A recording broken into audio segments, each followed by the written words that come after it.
Bonjour, François Gillard, architecte de l'agence Co, lauréat du concours de l'Atrium. L'Atrium, pour demain, c'est à la fois faire un lieu ouvert sur la ville, un lieu d'échange et en même temps un lieu de concentration et un lieu de traitement du livre, un lieu de nouvelle configuration des données, de l'archivage, de la mémoire. C'est tout ça à la fois. Alors il s'agit de concevoir un bâtiment qui puisse s'adapter quand même à cet inconnu, à ce futur, ce qu'on appelle un peu un bâtiment résilient, à la fois au niveau écologique mais aussi au niveau des usages. Bien, voilà une image qui résume assez bien le projet. On a cette ouverture sur la ville, cet accueil, ce lieu qu'on traverse pour rentrer dans l'université. Tout ce socle, ce rez-de-chaussée avec ce terrain qui monte et qui nous accueille et qui accueille la ville.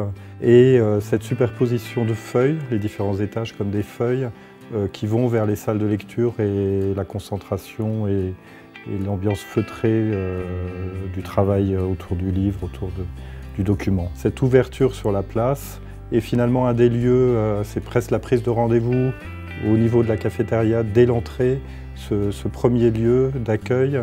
Et ensuite, on va directement dans le hall de l'Atrium avec l'entrée de la bibliothèque universitaire.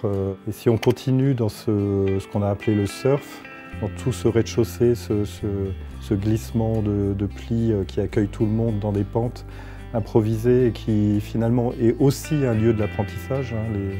Les anciens nous avaient bien dit que dans le mouvement, il y avait aussi l'apprentissage et l'échange d'informations, le travail sur le document. Donc tout ce lieu un peu d'échange et de rencontre fait partie intégralement d'une bibliothèque pour demain.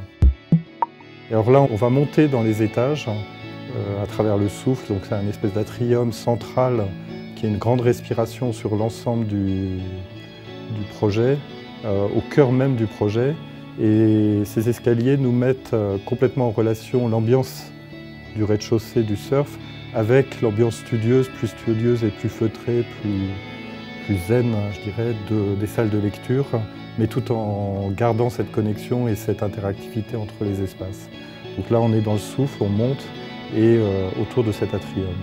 Et ensuite, on arrive dans les salles de lecture qui, elles, sont traitées un petit peu dans une ambiance très feutrée, à la fois dans le mobilier et le traitement des façades, pour arriver à ce qu'on a appelé un peu le nuage, qui est l'ambiance de lumière tamisée grâce à cette façade sur les salles de lecture. Pour la partie salle de lecture, on a développé tout un concept du style loft, c'est-à-dire des grands plateaux libres qu'on peut réaménager et où tout vient du sol avec des faux planchers complètement innervés et qui pourront accueillir des configurations qui évoluent dans le temps, par exemple de moins en moins de livres ou peut-être de plus en plus de numérique, voire des choses qu'on n'imagine même pas encore aujourd'hui avec les nouvelles technologies. Les salles de lecture s'ouvrent directement donc sur ce souffle, ce patio intérieur. On peut sortir avec les livres, on est toujours dans la bibliothèque, même si on passe à l'extérieur. Et tout ce lieu qui met en communication toutes ces ambiances, comme un tout, comme une ambiance générale de tout l'atrium. Donc là, on voit à travers ce schéma la feuille du rez-de-chaussée qui relie tout, le boulevard, la place, le campus, tous les éléments extérieurs, comme vraiment un bâtiment qu'on traverse, et ces étages de salles de lecture qui sont traités comme des feuilles qui se superposent.